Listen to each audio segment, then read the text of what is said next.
longest and most terrible day in the history of the Olympic Games, either ancient or modern. When I lost my friend in Munich, David Berger, This is happening now, if you can possibly believe that. and Yossi Romano, and Zev Friedman, and Moshe Weinberg, those people was very close to me. It's the last thing that you would think you would be involved with in your life, let alone in the Olympic Village. The Olympics of Serenity have become the Olympics of Terror. But there it was.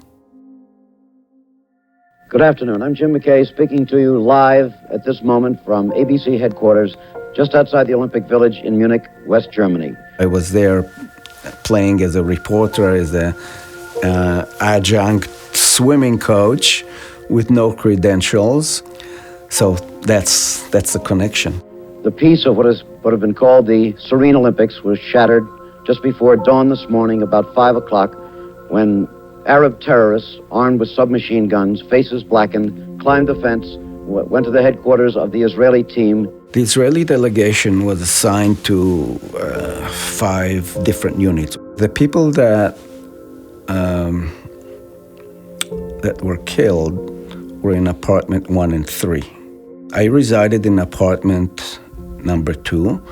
Around 5 o'clock or thereabouts, I suddenly hear very loud shots. Then after 10-15 minutes, it repeated, some more shots. Now it was like distinctly from a submachine gun or something like that, and there were screams and yells for about 10 to 30 seconds or something like this, and then it died down quietly again.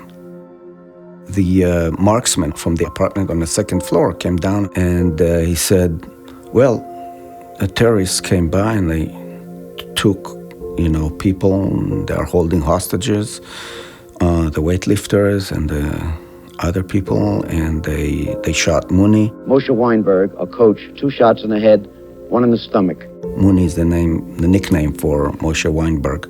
And I came up and saw our friend, Muni Weinberg, laying down at the, basically just his head in a pool of blood.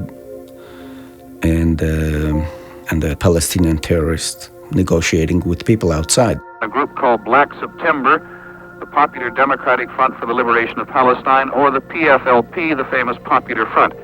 I didn't feel scared.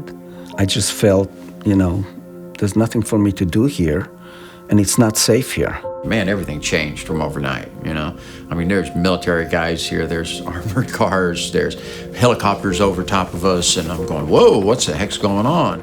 They had set a deadline of noon, which is just an hour and 15 minutes ago, saying that they were going to kill all of their hostages at that time. That deadline obviously has passed. There has been no more action that we know of. It is 5 o'clock. This is the deadline. The storming, if it is going to happen, could happen at any moment.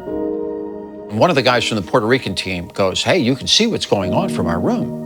They were in the building literally right next door across the hall. I come up over the top and I look, and honestly, not 30 yards, 40 yards away is that guy standing, that famous picture of that guy standing there, with the cap on and the hat and the whole thing, and he's got a gun in his hand.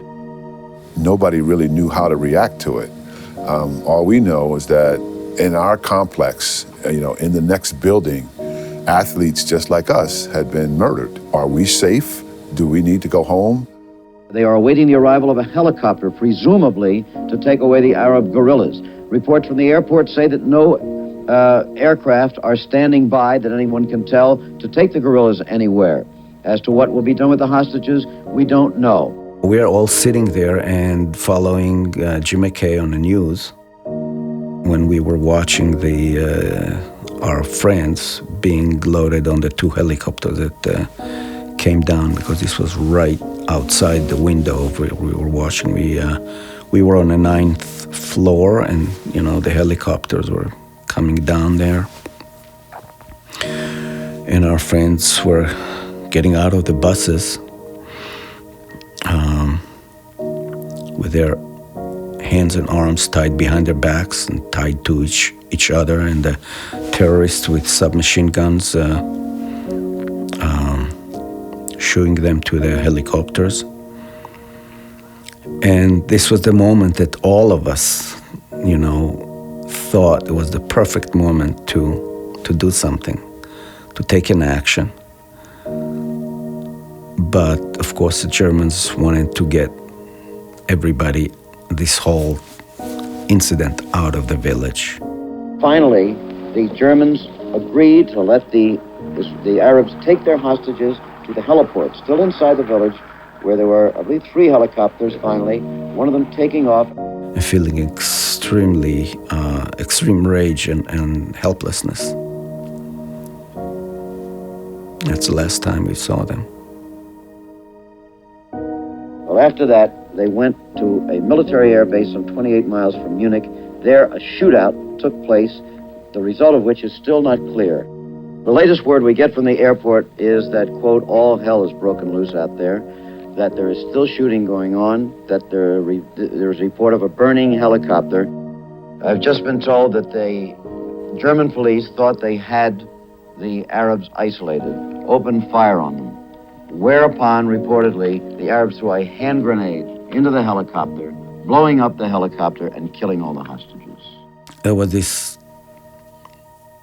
powerful feeling about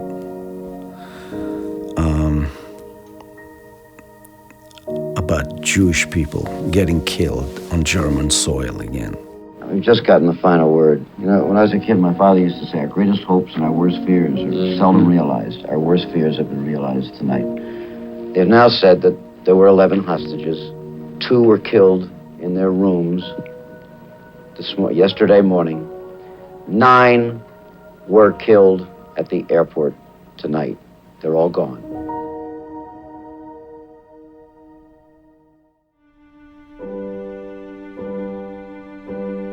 Mooney was thinking to go where, help may come from the wrestlers and the weightlifters. And that's why he skipped over apartment number 2 and went to apartment number 3, where they were. So in this respect, I really owe my life to Mooney's way of thinking. It's basically what saved me and the rest of the people from unit number 2. I totally agree with the German government to continue the Olympic Games, not to stop it. Stopping it would have played right into the hands of the terrorists.